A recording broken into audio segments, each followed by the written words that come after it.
There's no perfect society, but all in all, guys, 150%, this is the best decision that we have ever made. Some of you guys might be wondering when we decided to actually start looking for a house or decided that we're going to purchase a house.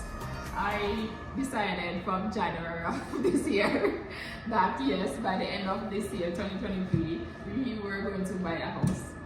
Wasn't too sure where all the funds were going to come from, but I had written it down on my vision board that it is going to happen. So yeah. So when we started looking for a house, first we went online and started looking for a house in Grand Prairie and looking for the type of house that we discussed about, like the features that it had. And then we reached out to a realtor, and that's a long story. The realtor went on Vacation.